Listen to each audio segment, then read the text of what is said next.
금리는 시장에 어느 정도 반영이 되어 있다라는 것이 좀 그래도 자체적인 그나마 위안이고요. 결론은 이거죠. 시간 싸움의 영역이다. NFT라는 것이 제가 느끼기에는 블록체인 기술의 결정체예요. 암호화폐는 블록체인 기술의 결정체가 아니거든요. 일단은 플랫폼인 기업은 갤럭시와 머니트리다라고 좋은 말씀을 드리시고요. 네, 오늘 모신 분은 IBK투자증권 강남센터 함정남 차장님 모셨습니다. 안녕하세요. 네, 안녕하세요. 네, 일단 지난 3주 전에 출연하시고 3주 만이신데 그동안 참 많은 일들이 있었어요. 시장 급락했다가 또 다시 좀 올라오기도 하고 또 다시 횡보를 겪기도 하고 뭐 하여튼 뭐 주도주 역할도 좀 돌아가면서 여러 가지 것들이 했고 일단 그 총평을 한번 좀 해주시죠. 뭐 그때 시장 급락 나왔었던 그리고 바로 직후에 제가 출연했었던 것 같습니다. 그래서 힘들었다는 토로를 한번 했었던 것 같은데 시장의 총평은 좋지는 않습니다. 매매가 정말 어려운 시장이고 필드에 있는 사람으로서 고객들과 직접 상담을 하면서 관리자로서의 영역으로 해서 참 뭐라고 말씀을 드려야 될지. 그래서 주변의 친구들은 장 끝나면 카톡이 오는 게 대부분 이런 거예요. 오늘은 도대체 왜 빠진 거냐? 오늘은 종가에 왜 밀리는 거야? 라는 특히 선물 옵션에서 콜프 매매하는 사람들은 형 한 번만 알려줘. 우리 자체 체력이 이것밖에 안 된다라는 것에 대한 좀 토로의 마음을 기본적으로 저뿐만이 아니라 많은 분들이 좀 힘든 시장이지 않나라는 생각을 가져봅니다. 그 안에서도 일단은 이유를 알고 있어야 나중에 대응을 할 수 있기 때문에 그 안에서도 자꾸 방법을 그리고 이 공부를 쉬어서는 안 됩니다. 왜냐하면 공부를 쉬게 된다는 것은 나중에 포기를 하게 되는 것이고 어떠한 포기를 해버리게 되면 진짜와 가짜 뉴스의 가치를 구분할 수 없게 될 때 언젠가 이 시장에 변화가 왔었을 때 대응을 할 수 없기 때문에 지금 이 방송을 주말에 보시는 분들이라면 그 공부의 마음이 유지하고 계시는 분들이라고 하니 저는 정말 다시 한번 높게 평가하고 박수를 쳐드리고 싶습니다. 시장 분위기가 이렇게 되면 개인 투자들이 포기를 하게. 그렇죠. 왜냐하면 계좌 보기도 싫거든. 진짜입니다. 그리고 거래하기 싫고. 그렇습니다. 걷어버리지. 그리고 전문가에게 들어서 뭐 이렇게 틀리고 저렇게 하면 뭐 아는 놈이나 모르는 놈이나 똑같은 것 같은 느낌이 드는데 밝혀지는 건 별 차이 없다. 네. 그러니 자꾸 내가 이 시장에 어떤 일이 일어나고 무엇이 문제인지에 대해서는 꼭 짚고 가야 되겠다라는 포인트는 놓지 않으셔야 되지 않을까라는 생각이 듭니다. 지금 시장, 최근의 시장을 제가 바라봤을 때 느낌이요. 코로나 직전에 미중 간의 무역 분쟁 때문에 트럼프 대통령과 시진핑 주석이 싸움을 했었던 그때랑 느낌이 좀 비슷해요. 장은 안 좋고 뭐 굳이 안 좋을 것 같지도 않은데 우리나라는 고래 싸움에서 새우 등 터진격으로 전 세계 증시 최악체였었던 기간이 있었거든요. 그렇죠. 근데 지금 상황이 그때랑 비슷하잖아요. 지금 미국이 하는 액션 모든 것들이 중국을 완전히 올가매겠다라는 부분이거든요. 그렇죠. 왕따를 좀 서서히 시키고 있으니까 다. 아예 노골적으로 하고 있습니다. 오늘 철강주만 예를 들어서 한번 여기에 녹여서 얘기해 볼게요. 진짜 포스코 그 실적이 원망스럽습니다. 차라리 실적이 나빴으면 너무 잘 나왔는데. 그렇죠. 최고의 퍼포먼스를 보여줘놓고선 주가가 이렇게 힘이 없다라는 것이 정말 처구니가 없을 정도의 억울한데 이제 유럽이랑 미국은 관세 이제 풀었잖아요. 그럼 이제 우리나라도 풀 수 있다라는 기대감도 이제 좀 가져가 볼 수 있지 않을까라는 희망을 가져가 볼 수 있죠. 실적도 좋았었고. 그리고 앞으로 이제 인프라가 어떻게든지 되던 가게 된다면 미미하게라도 가격 전이를 시킬 수 있을 테니 그렇죠. 강하게는 못하더라도 이 실적이라면 우리가 안전하게 안심을 갖고 볼 수 있다 하는데 이 안에도 미국, 중국이에요. 미국, 유럽을 열어주면서 열은 것 같지만 결국은 중국 거 받지 말라는 소리고 거기에 탄소 중립세를 걷게 된다는 거잖아요. 그러면은 여기에 대해서 중국산 철강 제품들은 더러운 철강으로 인지가 되게 되고 그럼 우리가 이제 어떤 라인이 구축이 되느냐. 그럼 이 느낌이 뭐냐면 줄을 서야 되는 선택의 기로에 와 있는 것은 아닌가라는 느낌이 들어요. 그래서 미국이 원하는 건 그거죠. 확실하게 우리 쪽 편에 서라. 이거 고통스럽습니다. 이거 절대 정치적인 성향으로 여러분 들으시면 안 됩니다. 이거는.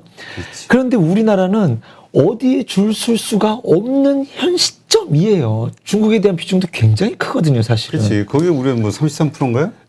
그거보다 조금 줄어들었어요. 왜냐하면 사드 때 타격을 받아서 우리가 실제로 중국에서는 그래 뭐 이렇게 해버렸거든요. 삼성전자 휴대폰이 중국 시장에서 1% 정도인 걸로 제가 알고 있거든요. 그러니 그쪽에서 이제 비중을 줄일 것도 줄여놨고 했지만 그렇다고 관계를 끊고 갈 수는 없거든요. 이 줄수라는 얘기가 이런 것들이 시장의 분위기가 한국 증시가 조금 이제 이런 분위기에서 조금 고통스러울 수도 있다라는 것이 그때 느낌과 지금 상당히 비슷하다라는 그런 것이 전제로 깔려 있고 또 하나는 뭐 이것만은 아니겠죠.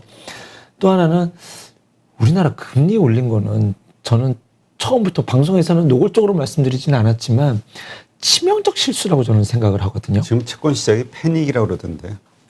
채권 동생을 제가 이제 만나러 갈 건데 이렇게 입이 이렇게 퉁퉁 부었어요. 스트레스를 받아갖고. 그래도 그 친구는 굉장히 잘하고 있는 친구인데도 그 정도니. 그런데 이 금리를 올리면 뭐가 나빠지냐라고 사람들이 잘 모르세요. 지금 전 세계는 소비를 유발해야 되는 세상입니다. 그렇죠. 소비가 핵심이에요. 그래서 이 건강한 소비를 유발할 수 있는 마지막 결정체가 뭐냐면 제가 이 시장의 그 핵심 키워드가 인프라라고 그랬잖아요. 근데 인프라에 지금 기대가 확 줄었잖아요. 증시가 방향을 못 잡아 우리나라 증시는. 그 다음에 어쨌든 결과적으로 경기가 좋아진다라고 말할 수 있는 핵심은 인건비예요. 인건비가 올라가야 이제는 그 사람이 수요를 늘릴 수 있고 그래서 소비자 판매 지수가 좋아지게 되면 생산자 물가 지수보다 소비자 물가 지수가 좋아지게 되면 이게 시장이 인플레이션을 받아들이는 세상으로 우리가 가게 된다는 거죠. 여기에 최대 수혜가 주식입니다. 그 시대를 저는 꿈꾸고 있는 사람이에요. 아직은 저는 희망을 버리지 않았습니다. 그런데 금리를 올린다라면 어떤 일이 벌어지냐면 가처분 소득이 줄어들어요. 이자 비용이 늘어나게 되잖아요. 그래서 이 부분에 대해서도 지금 일단은 어느 정도 심리적으로는 반영이 됐는데 이 부분에서 좀 속도가 좀 늦어졌으면 하는 바람. 근데 지금 뭐 시장 컨센서스는 11월 달에도 한 번 더 있을 걸로 다 예상하고 있잖아요. 지금 지난달에는 아예 내년에 한 번 더 올리는 것까지 기정사실로 반영됐었거든요. 채권시장에서는. 채권시장 수시로 전화해서 물어보는데 아예 3번까지는 기정사실로 반영이 되고 있다라고 하는데 미국도 지금 늦춰가고 있는데 우리는 조금 빠른 템포지 않나라는 부담감이 있습니다. 하지만 시장에는 어느 정도 반영이 되어 있다라는 점까지는 제가 지금 공포스러운 얘기를 먼저 드리고 있어요. 거기에 이제 또 하나는 이제 공급망 인플레이션이라는 이슈가 있죠. 이제 원자재 가격이 상승해서 그리고 여기 이제 공급 이슈가 제대로 이루어지지 않아서 우리나라는 어떻게든 원자재를 사가지고 이것을 중간재로 수출해 나는 나라인데 이게 둘 다 엇박자가 나버리는 구조가 돼버렸으니 지금 우리 시장이 힘든 것이다라고 이제 저는 시장을 바라보고 있습니다. 그럼 이제 이유를 알고 있네요. 그렇죠. 이제 제가 제 기준에서는 그러니까 우리가 이유를 아는 것도 참 중요하지만 그래서 how to 어떻게 할까? 미중 간의 사이부터 좀 말씀을 드려볼게요. 네. 이거는 사실 해답은 없습니다만 그렇다고 해서 중국이 우리를 예전에 사드 보복처럼 할 수는 없어요. 라고 그렇지. 저는 봐요.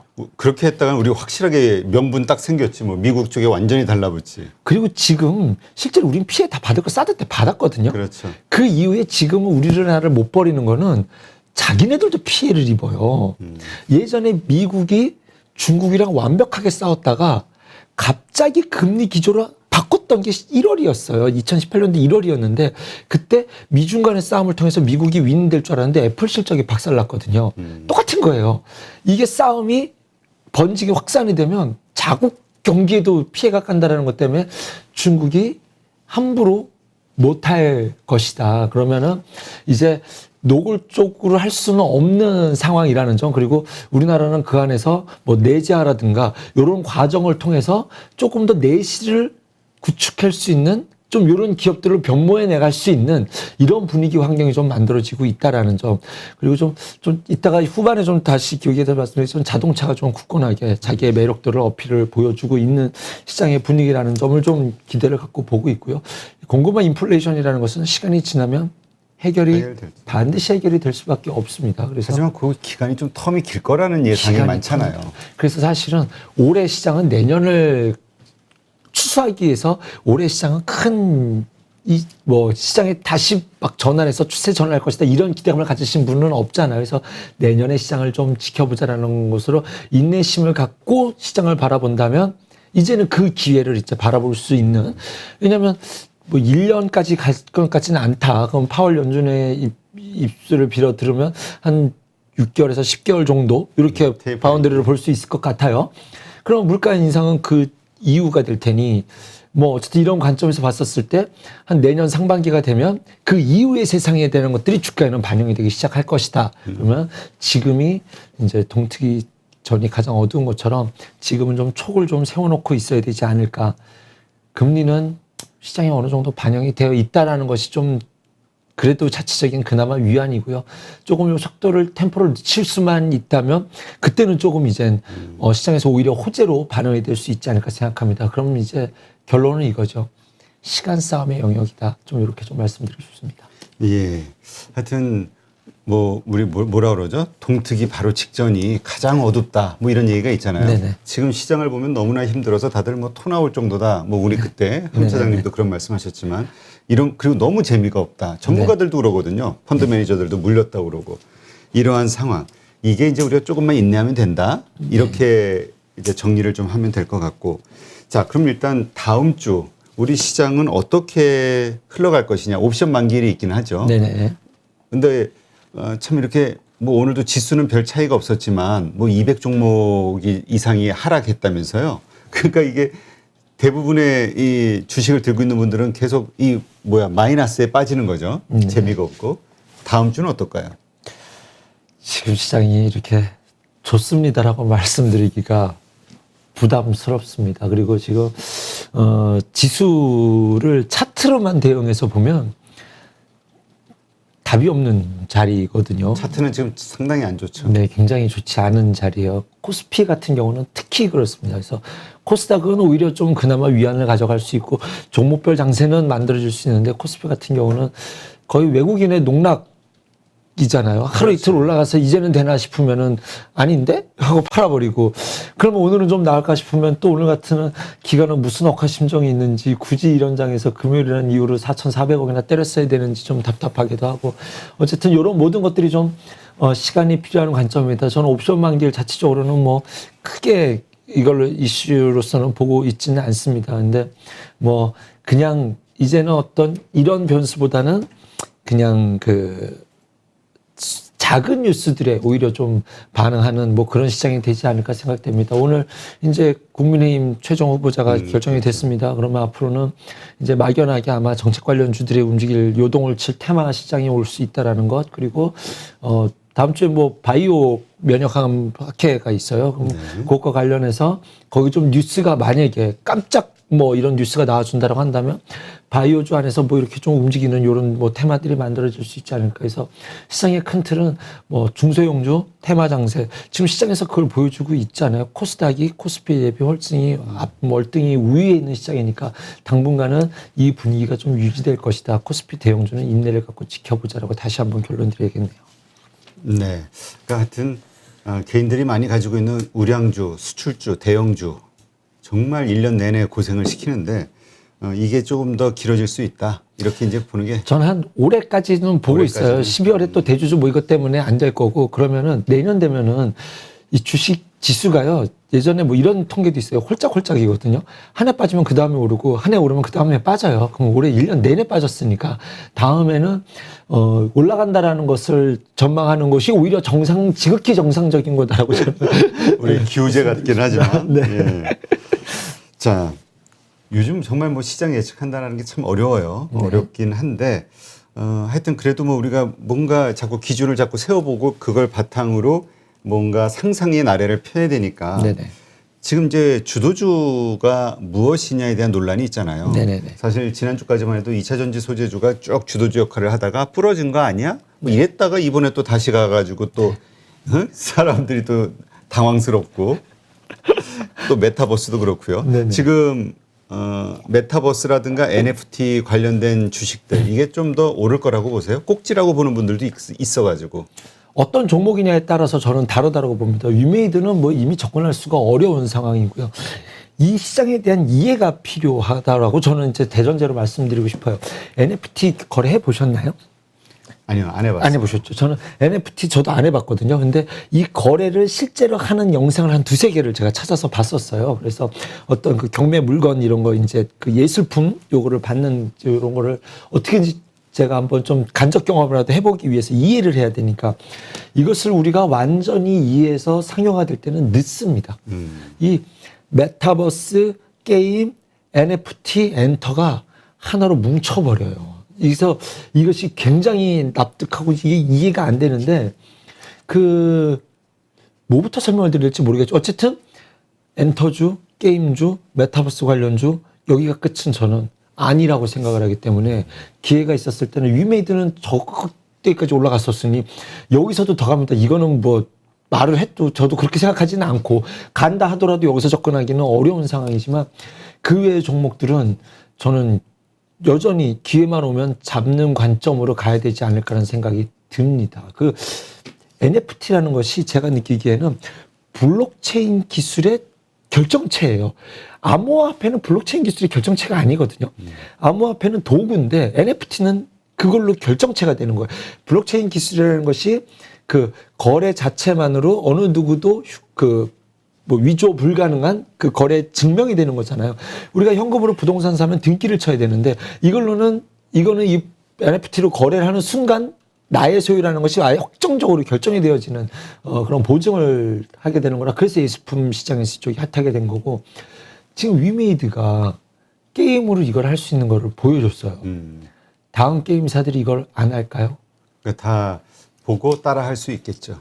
다 하려고 한다는 말이라도 해야죠. 그거다도 안 했다면 큰일 날고 실제로 저는 어떤 수단과 방법을 가리지 않고 이걸로 하려고 지금 많은 이것들을 하리라 생각이 듭니다. 거기에 뭐 메타버스가 게임에도 연결돼 있죠. 메타버스를 이해하는 최고의 방법이 아직도 이해가 안 되시면 레디 플레이 원이라는 영화를 보시면은 이제 메타버스 세상을 이해할 수 있으실 텐데 그 안에서 뭐 연예인 콘서트도 보고 뭐 이렇게 하게 된다라고 한다면 거기서 뭐 티켓도 사고 뭐 기념품도 사게 된다면 NFT를 사고 나중에 소장 가치가 있고 뭐 이런 세상이 온다라는 거예요. 게임에서도 마찬가지로 어떤 아이템을 NFT로 거래하고 뭐 이런 세상이 온다고 됐었을 때 이것을 우리가 다 알고 익숙해지면 그때는 이제 늦는다라는 거죠. 그때는 그렇죠. 성수기로 진급할 때니 하실 생각이 있었다면 지금 접근해야 된다. 아직 지금 이 자리에서는 해볼 수 있는 뭐 이런 것들은 저는 충분히 있다고 봅니다. 근데 이게 말씀하신 대로 네. 개념이 분명하게 이렇게 정립이 안 된 상태에서 네. 말씀하신 게임주를 사야 되냐, 엔터주를 사야 되냐, 컨텐츠주를 사야 되냐 헷갈리는 거라. 네. 어떤 지금 생각하시기에 그런 메타버스 우리가 지금 뭐 어떤 섹터는 상당히 많이 올라와 있잖아요. 네. 주식이나 이런 데서 그래도 좀 그 생각하시는 토픽, 그러니까 우리가 좀 쉽게 들어갈 수 있는 주식이 있다 그러면 어떤 거가 있는 거예요? 예전에 비트코인 한참 유행했었을 때 거래소가 대박 났잖아요. 그렇죠. 그게 수수료 가지고. 비덴트였죠.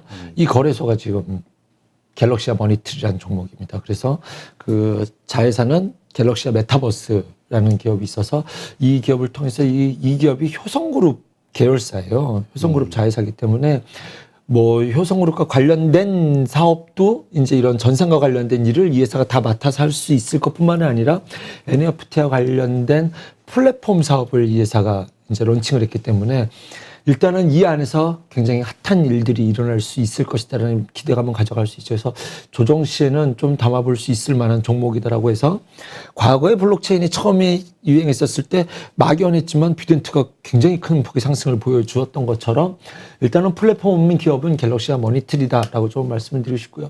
엔터주는 하이브는 오늘 날아가고 JYP는 좀 빠지대요. 그러면은 JYP 좀 더 빠지면 예, 뭐 조정을 주면 턴하는 모습, 하락 브레이크가 걸리면 그럴 때 사본다. 뭐 이런 관점으로 접근해 볼 수 있겠죠. 하이브는 오늘 좀 출발을 해버렸고 엔터주 중에 그 컨텐츠 중에 최근에 움직였던 것은 이제 NFT 하겠다라고 해서 초록빛 미디어가 한번 쐈었거든요.